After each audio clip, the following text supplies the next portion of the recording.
Patrick, May was another exciting month of collaboration within our global community. Two studies from the Charybdis project were published. Would you like to talk about both of them and the impact that they had?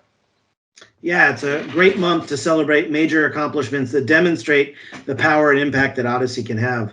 The first paper to highlight was a paper published in BMJ entitled Use of Repurposed and Adjuvant Drugs in Hospital Patients with COVID-19, a multinational network cohort study.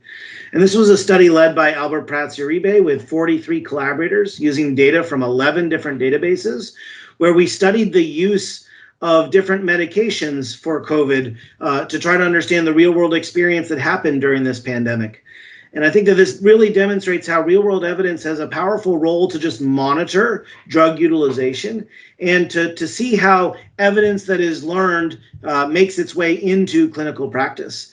And two of the things we saw in this paper that were very impactful, one was the rise and fall of hydroxychloroquine, a drug that was initially promoted based on some very speculative information, but as we learned within Odyssey about the safety of this product, but then subsequently in clinical trials about its lack of efficacy, you could see worldwide how the use of the drug went up and then dropped down as we learned more about its inappropriate use.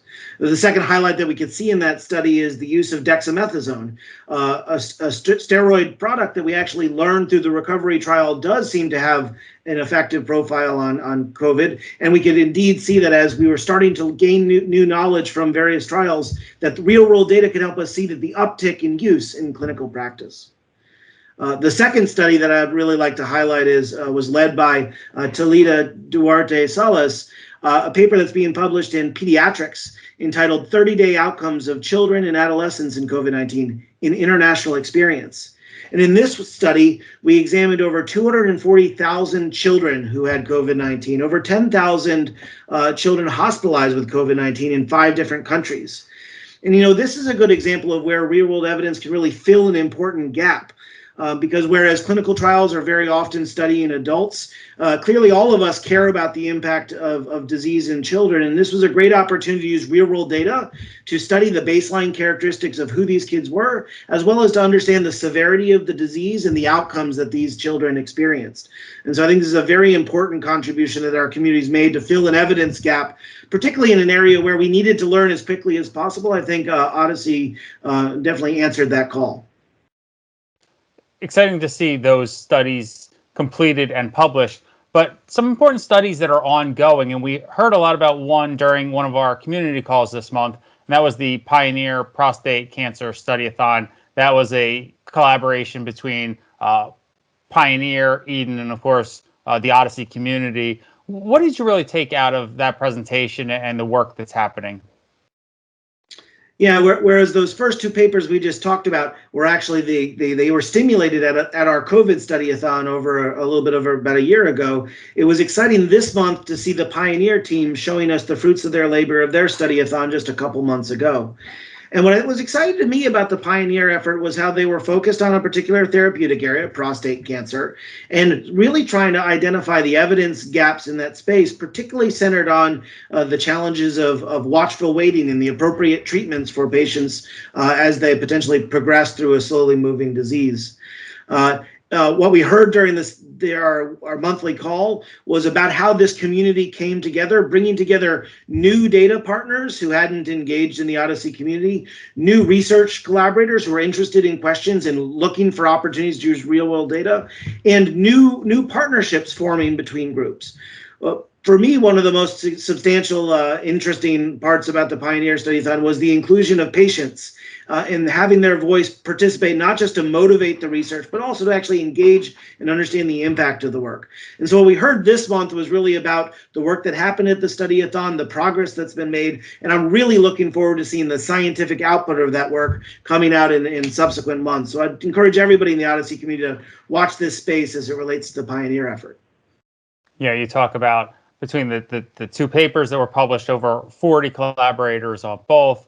We saw a number of collaborators in the PIONEER study-a-thon, and that kind of brings me to the Collaborator Showcase, which is always really one of the most exciting parts of the Odyssey Symposium.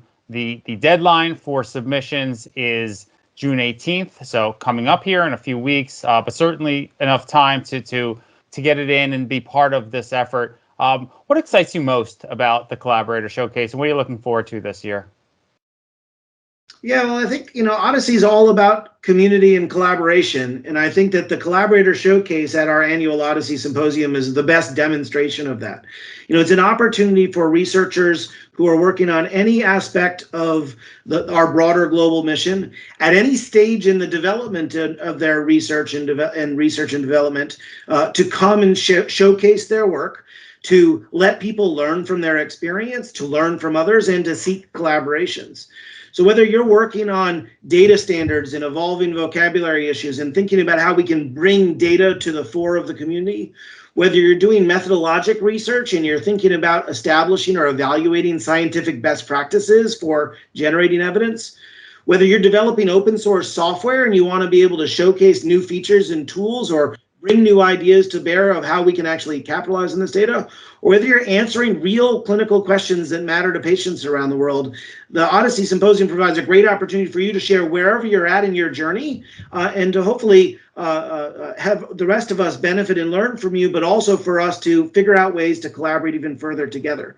And so really encourage everyone in the community to make submissions this coming month and to fully engage in the symposium as it comes up in September.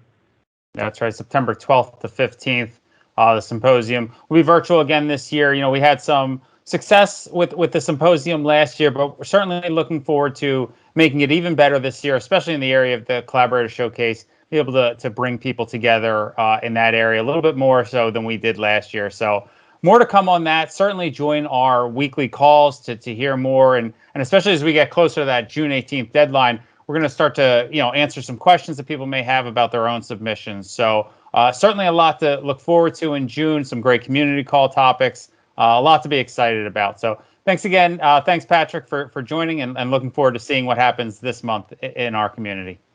Thanks, Craig.